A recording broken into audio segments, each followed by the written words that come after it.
I've lived in this building for almost 5 years. It's nothing fancy, just a 10-story concrete block from the 70s with flickering hallway lights, cracked tiles, and neighbors who rarely make eye contact. It's the kind of place people live when they're in between. In between jobs, in between relationships, in between lives. I moved in after my divorce, and I never left. Something about it made it easier to forget who I used to be.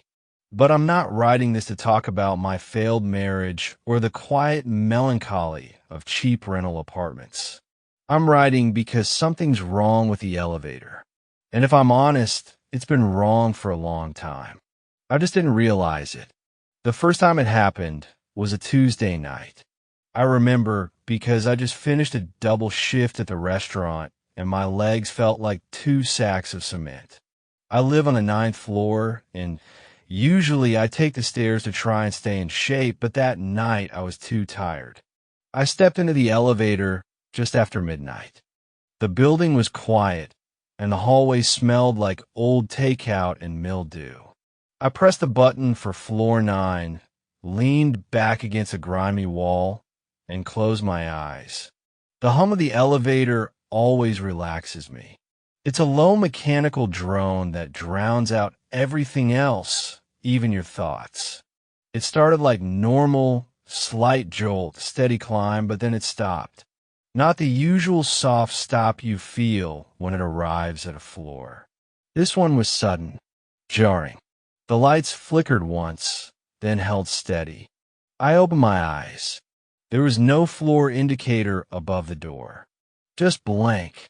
The buttons weren't lit. I pressed 9 again. Nothing. Pressed the door open button. Nothing. I even pressed the emergency call button, but all I got was static. I stood there for a moment, expecting it to resume, like maybe it had just stalled. I even laughed out loud, nervously, like I was in some cheap horror movie. But the seconds dragged into minutes, and something began to gnaw at me. I pulled out my phone. No signal. That wasn't unusual. The building had terrible reception. But something felt off. The air in the elevator grew thick, like the ventilation had stopped. I started sweating. I try not to panic. I've never been claustrophobic, but in that moment, I started to feel the walls closing in. Then I heard it. A knock. From outside. 3 slow knocks. Solid. Purposeful. I froze. Hello. I called. Is someone out there? No answer. Another knock. Closer this time. Not from the outside hallway. It came from above me. I looked up. The ceiling panel was standard, gray, with a small maintenance hatch I'd never noticed before. I stared at it, heart pounding. It was probably nothing, pipes expanding, the building settling. But then came the whisper. It was faint, barely audible. A voice, high and childlike, saying just one word. Hello. I hit every button on the panel. Nothing worked. I kicked the door. I screamed. And then, without warning, the elevator jerked upward and resumed. The lights dimmed, but didn't go out, and after a few seconds, the doors opened on the 9th floor. My floor. I stumbled out like I'd been drowning, gasping for breath. The hallway looked normal. Quiet. Empty. I turned to look at the elevator one last time before heading to my apartment. The floor indicator flickered on. It didn't say 9. It said 0.5. Then it went dark again. I didn't tell anyone. What could I say? That I got stuck for 10 minutes and heard whispers? My friends would have blamed exhaustion. And they wouldn't have been wrong. I was overworked, underrested, maybe even slightly delirious. That's what I told myself, too. Until it happened again. 2 nights later. This time, I wasn't alone. My upstairs neighbor, Mr. Shapiro, was with me. He's a retired teacher, somewhere in his 70s. Quiet man, always smells like pipe tobacco. We both got on from the lobby around 11 p.m. after running into each other while grabbing mail. We chatted briefly about the cold, about rent going up. He pressed 10, I pressed 9. The elevator started as usual, then stopped. Same spot, same jolt, same silence. This time, the lights went out completely. We stood in pitch black silence. I heard him mutter something, maybe a prayer. Must be a breaker, I said, trying to keep the tremor out of my voice. Then, from the darkness above us, we heard the whisper again. Hello, and a scratching sound, like nails on metal. Mr. Shapiro gasped. Did you hear that? Yes, I whispered back. More scratching. Closer. This time followed by a long, slow creak. The kind of creak you hear when old wood gives way. Except there's no wood in the elevator shaft. I felt the air change again, heavy, wet like we were suddenly underground.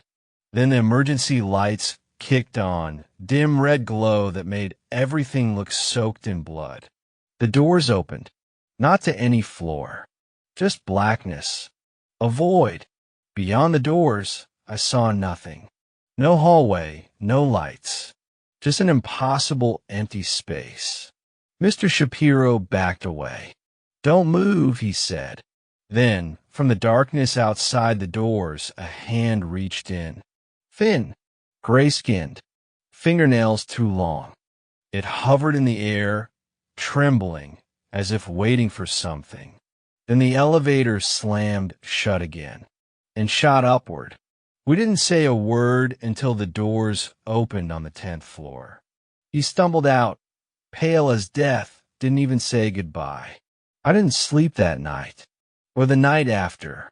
That was 3 weeks ago. Since then, I've been taking the stairs. But something's changed in the building. People are acting strange. Mrs. Lynn on the 4th floor stares at the elevator every time she passes it, like she's waiting for someone or something. The teenage kid who lives in 2B told me he saw someone standing in the shaft when the doors opened. Just standing there between the floors. Upside down. Last night, I woke up to the sound of knocking. 3 slow knocks. Coming from the closet. There's no reason I should be hearing that. Except maybe the elevator isn't just between floors. Maybe it's between something else. Something that's trying to come through. And maybe it doesn't care how many flights of stairs I climb. It's been a week since Mr. Shapiro saw the hand. I've hardly seen him since. I left a note under his door, but he didn't answer. His mail's been piling up in the lobby, and when I mentioned it to the building manager, all I got was a shrug and a muttered old people disappear all the time. That's how this place is numb, detached. 1,000 little moments of oddness brushed off like cobwebs in the dark. But I'm not brushing anything off anymore. Not after what I've seen. Not after what I've heard. Because it's not just the elevator. It's the whole building. Things are changing. Last Thursday, I got home from work around midnight. I took the stairs, of course. I haven't stepped foot in that elevator since the second incident. I don't even like walking past it. The shaft hums now, even when it's not in use. A low, tremulous sound, like something humming to itself. But that night, it followed me. I made it up to my floor and had just unlocked my apartment when I heard the ding, that soft, musical chime of the elevator arriving. I turned around without thinking. The doors were open. No one inside. But the light above didn't say 9. It didn't say anything. And the floor. The floor of the elevator was wet. Not with water. With something darker. Thicker. I shut my door and locked it. Later that night, I woke up to a low sound scrape. Scrape. Scrape like something being dragged. It was coming from the walls. Not just through the pipes or the vents. It was deeper than that. Like something crawling through the concrete. At 3:13 a.m., the hallway lights flickered. I know because I was watching through the peephole. I couldn't sleep. The air felt charged, like just before a lightning strike. Then I saw someone. Not someone. Something. It was standing in front of the elevator doors. Thin, barefoot, pale. Its head hung at an unnatural angle, like it had been broken at the base of the neck, but still supported itself somehow. It didn't move, just stood there, until the elevator doors opened, and it walked in. The lights flickered again, and when they came back, it was gone. I didn't sleep after that. The next day, I called the management office. I told them I wanted to break my lease. They said fine, but there'd be a penalty. 2 months' rent. I told them I'd pay. They asked why I wanted to leave. I almost laughed. I wanted to scream, but I said nothing. Because how do you explain to someone that your building has a disease? That it's infected with something old and angry and patient? You don't. You just leave. Or try to. I packed that night. Only the essentials. Clothes, laptop, photo albums. I called a friend with a truck. Told him I'd need help Saturday morning. I didn't tell him why. Because by then, I'd started to realize something else. The elevator wasn't just broken. It was hungry. That night, the knocking came again. Not from the closet this time. From under the floor. My apartment doesn't have floorboards. It's concrete with old linoleum tiles, but I heard it. Hollow. Precise. Like fingers drumming against wood. I didn't move. Then the knocking shifted to the bathroom. Then the kitchen. Then right beneath my bed. I got up and stood in the center of the room, heart pounding. And I heard the whisper again. Going down. This time it wasn't a child's voice. It was mine. I left the apartment and went to the stairwell. It was silent. Too silent. Even the humming had stopped. I went down to the lobby, and as I passed each floor, I noticed something strange. All the hallway lights were off. Every single one. Only the stairwell was lit, and even that felt wrong. Too yellow. Too still. I got to the lobby and froze. The floor was wet, just like the elevator. It smelled like rust and something worse like rotting meat. The front doors were open, but I couldn't leave because I saw her, standing just outside. My ex-wife. Only. It wasn't her. Not really. Her skin was too pale, her eyes too dark, and she was smiling in a way she never smiled when she was alive. I stepped back, and the elevator dinged behind me. I turned. The doors were open. Inside was darkness, and something breathing. I ran, back up the stairs, skipping steps, nearly tripping. The breathing followed me. Not loud, just steady. Inhale, exhale, every floor louder. I reached my apartment, slammed the door, locked it. Silence. Then, under the door, a piece of paper slid through.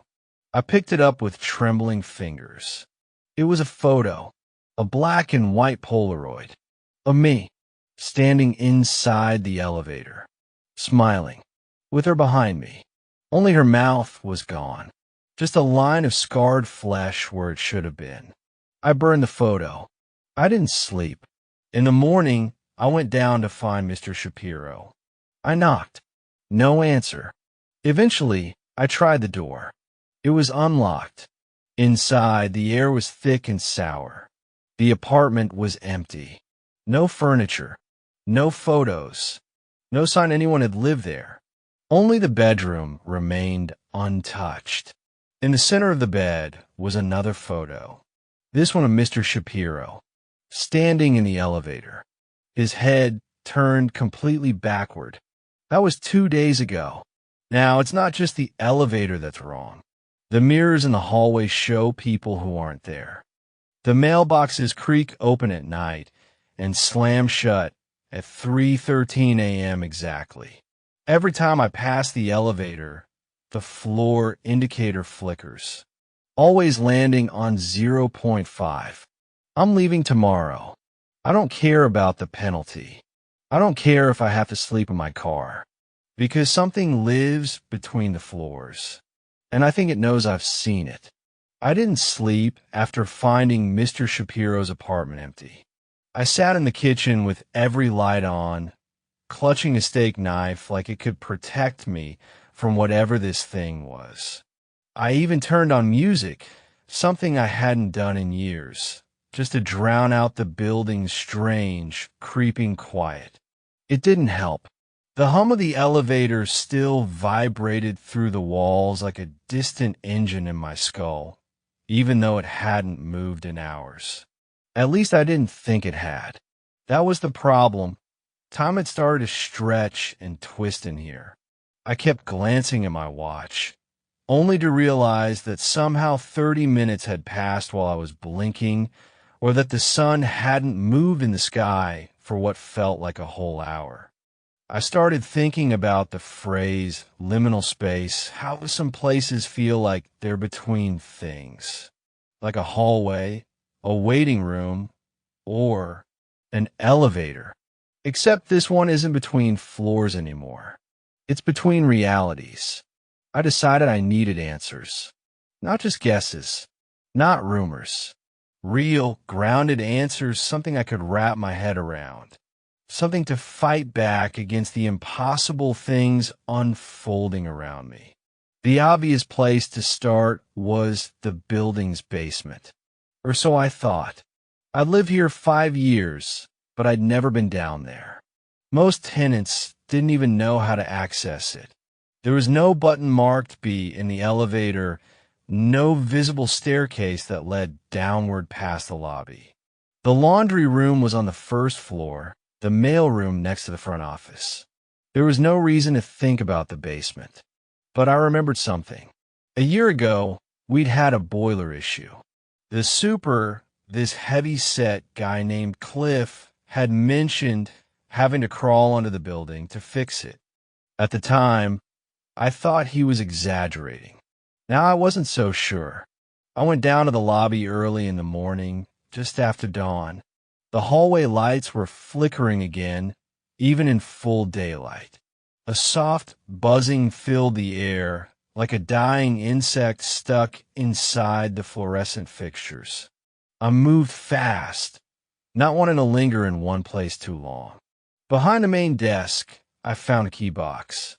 It was locked, but I'd brought my old landlord's key from a previous job. It wasn't the right shape, but I jimmied it around until the latch popped. The keys were unlabeled, just worn brass dangling from numbered hooks. But one of them stood out, rusted, attached to a crumpled tag that simply said Sub L.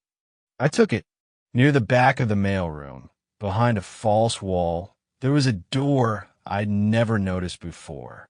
It was painted the same color as the wall, and if you weren't looking directly at it, your eyes would slide right past. The key fit. The door opened into pitch black. The air was wrong. Thick. It smelled like wet stone and rot. I turned on my phone flashlight and stepped into a narrow corridor, maybe 4 feet wide, the walls unfinished concrete. Pipes ran overhead, dripping with condensation. The floor sloped downward, uneven and slick. After what felt like 50 steps, the hallway opened into a chamber. It wasn't a boiler room. It wasn't a utility space. It was something older, something that shouldn't have been beneath a 10-story apartment building built in the 1970s. The walls were made of dark brick, blackened by time. In the center of the room stood what looked like a freight elevator, old, rusted, the cage-style doors long torn off. But it wasn't connected to any shaft. It just stood there like a corpse propped up for viewing. On the back wall, scratched deep into the bricks, was a crude symbol. 2 overlapping squares. A circle inside. And beneath that, words etched in jagged letters. between never and now. I backed away. Every instinct screamed at me to leave. Then I heard it, a low ding, from behind. I turned around slowly. The elevator from the lobby was open, behind me, but that made no sense. I hadn't used it. I'd walked, and the elevator didn't go down here. It wasn't even connected to anything in this room. Still, there it stood. Lights on, doors open. The floor display above the door flashed. My legs froze. My breath caught, and then I saw someone inside. It was me, standing in the elevator, smiling, mouth too wide, eyes completely black. I turned and ran. Back in my apartment, I locked the door and shoved a chair under the knob. Every sound outside made my skin crawl. Footsteps that didn't match the rhythm of any normal gait. Knocks that didn't follow any same pattern. Shuffling. That night, I had a dream. Or maybe I didn't. In the dream, I was in the elevator. I wasn't controlling my body. I was just watching. I pressed a button that didn't exist before. 2. The elevator descended in complete darkness.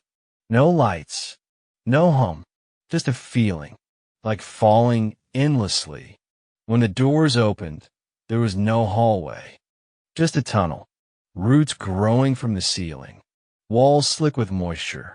Faint whispers in the distance, like thousands of voices all saying the same thing out of sync. I stepped out. The elevator disappeared. Behind me, I heard breathing, so close it tickled the back of my neck.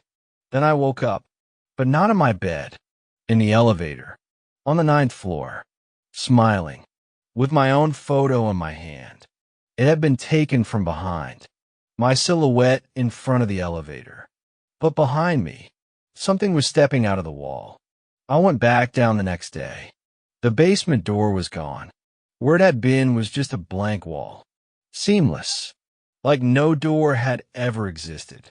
I asked the manager if there was a sublevel. He stared at me for a long moment, then laughed awkwardly. This building doesn't have a basement. I showed him the key. He took it from me, held it up to the light, then dropped it like it burned him. I've never seen that before, he muttered. You need to leave it alone. I pressed him. He didn't speak. But later that night, I saw him standing in front of the elevator, just staring. His mouth was moving, but no sound came out. And the elevator kept opening and closing, as if breathing. That was 2 days ago. Yesterday, I found another photo under my door. This one was different. It wasn't of me. It was of all the tenants, standing together in front of the building, all of them smiling. But in the windows behind them, there were faces, so many faces, pressing against the glass. Too many. And in the corner of the photo, barely visible, was the floor display of the elevator. It said, 3. I didn't want to go deeper, but it wouldn't let me stop. Since the night I woke up in the elevator, things have accelerated. The rules that once governed the building, the mundane patterns of tenants, footsteps, electricity, time, have begun to collapse. It's like something underneath all of it is surfacing. And I'm the only one who sees it, or maybe the last one who hasn't yet been claimed. It started with the tenants disappearing, not in a dramatic, screaming, blood-on-the-walls way. They just stop, existing. Mail stops coming. No one answers their doors. No footsteps overhead. And eventually, their apartments are empty, as if they were never furnished to begin with. Apartment 803, the recently married couple, gone. Apartment 406, the old woman with the oxygen tank, gone. And Mr. Shapiro, still missing.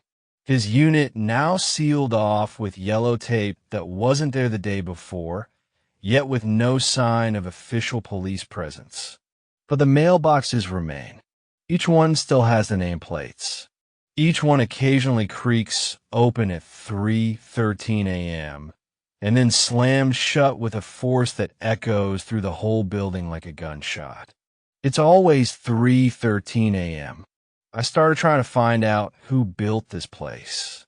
The management company said it was part of a post-war housing expansion in the late 1970s, purchased and repurposed in the early 2000s.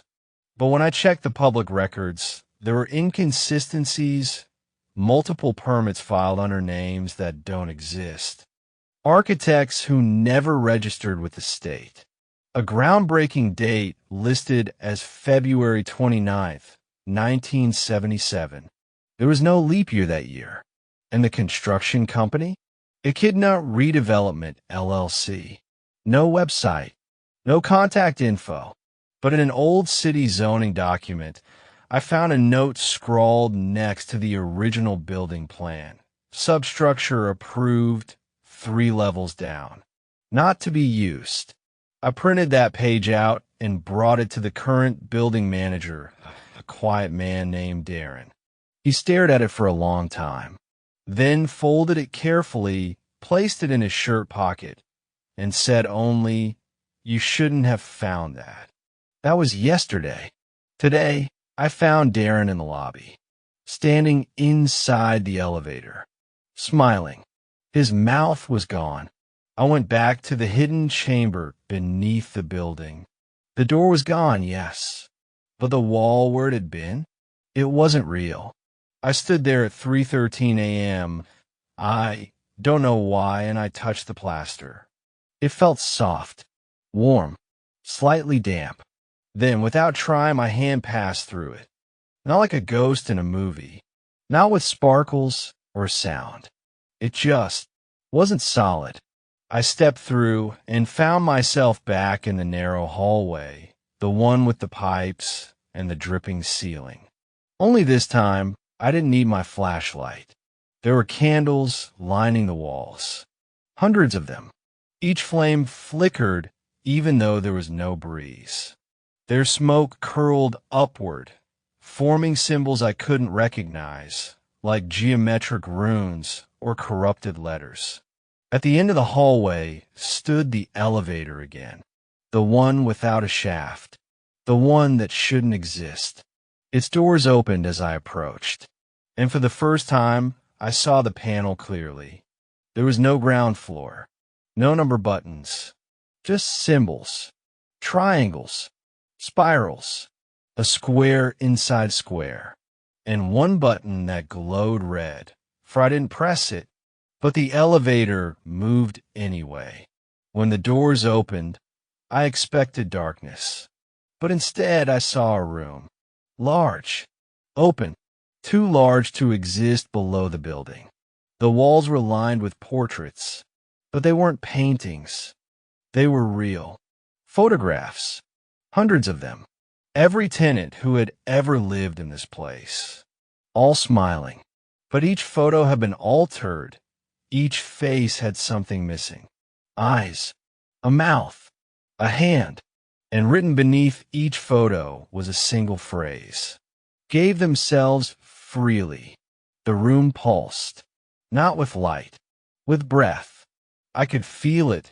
Something massive and ancient inhaling beneath my feet, drawing in my warmth, my presence. I stepped backward, and then I saw my photo. It had been added to the end of the wall. I was standing in the elevator, smiling, bleeding from my eyes. I ran. The elevator was gone. The room had no doors, only darkness beyond the wall of photos. And then something began to move, not with footsteps, with sliding, like skin over stone. It approached slowly, from everywhere at once. I saw glimpses, fingers that stretched too long, a mouth that smiled without end, eyes that rotated in opposite directions. Then it spoke, not aloud, inside me. You've seen too much. Stay. Be still. I screamed. I don't know how long I screamed. Then everything went black. I woke up in my bed, in my apartment. No signs I had ever left. My computer was still open to a YouTube video I'd paused 2 nights ago. Except there were dirt marks on my floor, bare footprints, leading from the closet to my bed and then back to the front door. I checked the hallway. Everything looked normal. The elevator dinged softly. 9th floor. No one inside. But above the doors, the floor indicator glitched, flashing repeatedly. 555. I closed my door and nailed it shut. I haven't left since. The power goes out at exactly 3:13 a.m. every night now. When it does, I hear the footsteps, the breathing, and the smiling. Always the smiling. I've blacked out my mirrors, thrown out my photos, but I can still see my face in the TV screen. And last night, I wasn't smiling anymore. I was mouthing something. I leaned in close, lip readed, going down. I hadn't slept in 2 nights. There's no point trying when you know the second you close your eyes, the building shifts again. The walls are at night now. The kind of hum that drills beneath the skin and settles in your bones like an echo. It's not mechanical. It's biological. The building is alive, and something buried inside it is awake. When I first moved here, the strangest thing I noticed was how the elevator didn't make sense. The button for the 9th floor looked newer than the others. The door opened slower going down.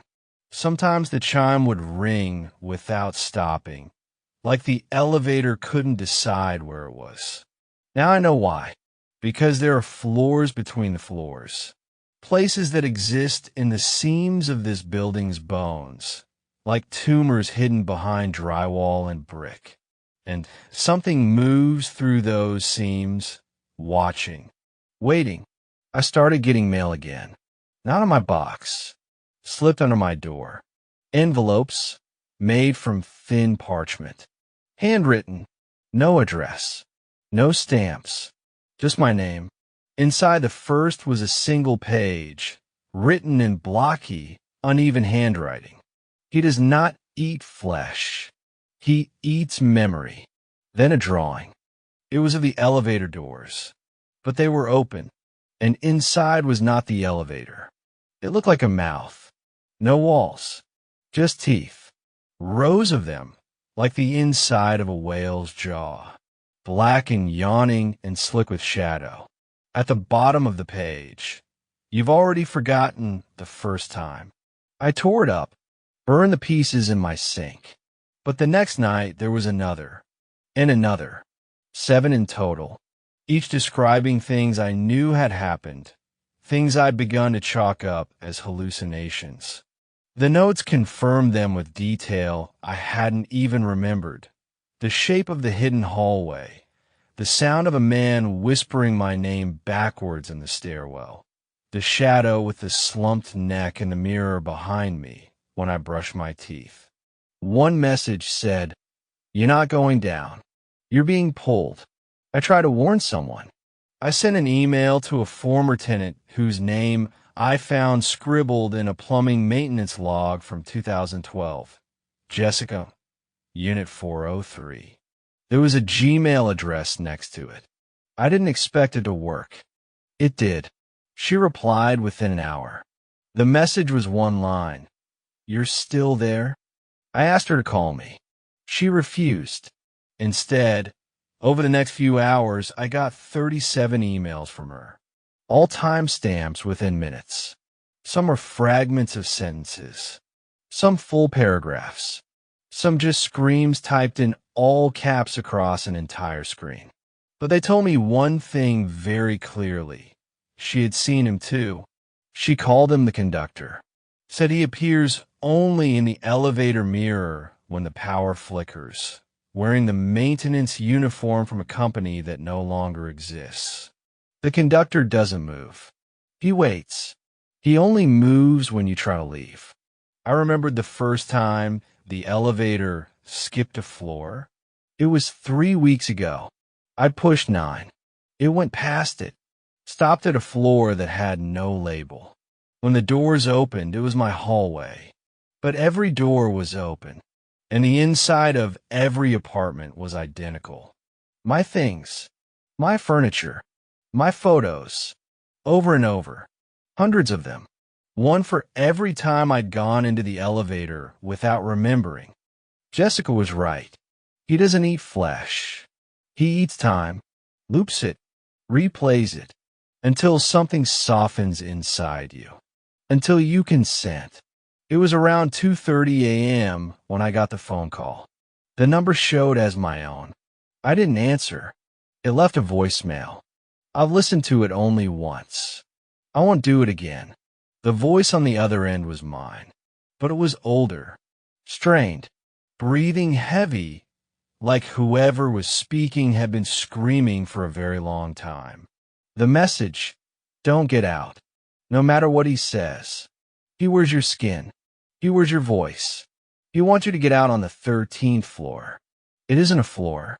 It's a passage. And he's waiting. He's always waiting. Then static. Then something else. A whisper. But not a whisper made by a human mouth. More like flesh dragging across tile. I threw my phone in the trash. I haven't used the elevator in 3 days. But that doesn't matter anymore. Because last night, I woke up standing in it. I don't remember getting up. I don't remember walking to the hallway. But I was standing there barefoot, wearing the same clothes I'd worn to bed. The panel glowed. All buttons unlit except one. 6 not, 1 not 2. 6 at pulse like a heartbeat. I tried to scream, but my throat wouldn't make a sound. I reached for the emergency stop, but there was none. Just a hole where it should have been. Like it had never existed. Then the elevator began to move. Down. Always down. That's when I saw the mirrors again. But this time, the reflections didn't match me. There were 3 of them, each slightly different. The first one was me, as I am now, but with eyes pitch black and mouth sewn shut. The second was me, younger, teeth missing, blood running from my ears. The third was me with no face at all. Each of them smiled. Not with joy, with relief. The kind you feel right before you stop struggling. Then the elevator stopped. The doors opened. It wasn't a hallway this time. It was a corridor of doors. An endless stretch. And behind every door, whispers. I stepped out. I couldn't help it. As if something in the floor pulled me forward. And in that corridor, I saw the ones who got out. Their bodies weren't there, but their faces were, pinned to the wall like paper masks, still whispering, mouthing he's coming. Then I saw the final door. It had my name etched into it, not printed, etched, like it had been carved into old wood with a key. I reached out, and before I could open it, I heard the elevator chime. I turned. He was inside, wearing my face, smiling. I stood at the door with my name on it, fingers trembling, cold sweat slicking my neck. Behind me, the elevator sat open. He was inside, staring out, wearing my face. It wasn't a perfect copy. It had too many teeth. The eyes were just a little too close together. But the longer I stared, the more it looked like me. The longer I stood there, the more I felt my own self slipping, like something inside was loosening its grip. Like my name didn't belong to me anymore. I couldn't move until the thing wearing my face spoke. You left the door open. Not a scream, not a threat, just fact, like it was reminding me of something I already knew. I opened the door with my name on it. Not because I wanted to, but because I remembered. I remembered doing it before. Not once. Not twice. Dozens of times. The way you remember falling in a dream only when it starts to happen again. That sick weightlessness. That inevitability. I stepped inside. It was my apartment. But wrong. There was no light. No furniture, no walls even, just blackness stretching out in every direction. I turned around to leave. The door was gone. The conductor was in front of me. Closed now, closer than ever. He leaned forward, his breath hot with the smell of iron and dirt and something sickly sweet, like syrup spilled on rotting meat. He whispered something. I didn't hear it with my ears. I heard in my bones. We never moved in. We've always been here. He reached into my chest. Not physically. It was like my skin didn't matter anymore. Like everything I was, memories, thoughts, sensations, was just noise to him. And he reached past all of it and pulled. I screamed, but no sound came out. Just dust. Gray, cloying dust that spilled from my mouth and nose and ears like I was unraveling from the inside out. I felt my feet slip through the floor. And then I was falling. Not through space. Through time. Through versions of myself. Each moment of every day I'd ever lived split into fragments, arranged like a mosaic around me. My 6th birthday. My first kiss. The day my father died. The first time I moved into this building. The time I forgot to feed my cat. All of it, shattered and flickering past me like I was diving through a photo album caught in a hurricane. And in the middle of it all, the elevator. Always there. In every version of my life, hidden somewhere in the background. Sometimes in a reflection. Sometimes in a window. Once in a dream I thought I'd forgotten, where I opened a closet and found an elevator shaft with no bottom. I landed. Hard. The floor beneath me was wet and pulsing. It wasn't a floor. It was tongue. I was inside it now. The building. The creature. The space between places. It was breathing around me. The walls expanded and contracted with a rhythm that was almost like a heartbeat, but off. Like it had too many chambers. Or none at all. There were shapes embedded in the walls. Human shapes, pressed like fossils. Their eyes were still moving. I tried to run, but I didn't know where to go. Every corridor led back to the same elevator shaft. And at the bottom of that shaft, a door. Not like the others. This one was alive. It was made of skin. Veins pulsed across its surface, and a keyhole gaped in the center like an open mouth. I reached for it, and my hand began to change. Fingers lengthened. Nails thickened. Skin turned gray. It wasn't just happening to my hand. It was happening to all of me. The conductor doesn't just feed. He replaces. One by one, piece by piece, he tears you out of your own body and fills in the gaps with pieces of everything he's already consumed. And when there's nothing left of you that's you, you become the next one to wait in the mirror. I screamed. I begged. And the building listened. It didn't stop, but it listened. From the black beyond the door of skin, a voice like broken wind chimes whispered, "There's one way out." I said anything. Anything to escape. It told me, take someone else in. That's why I'm writing this. That's why I'm telling you now. This story, these words, they're not just a warning. They're a door, and you've just read it, line by line, every word drawing you in, every detail painting the inside of your head with a map of where it is, where he is. And now, he sees you. When your elevator stops between floors and the lights flicker and the silence stretches too long, don't press the emergency button. Don't call out. Don't look in the mirror. Because if you see yourself smiling when you know you're not, it's already too late. You're next. You've already stepped inside. You just haven't remembered it yet.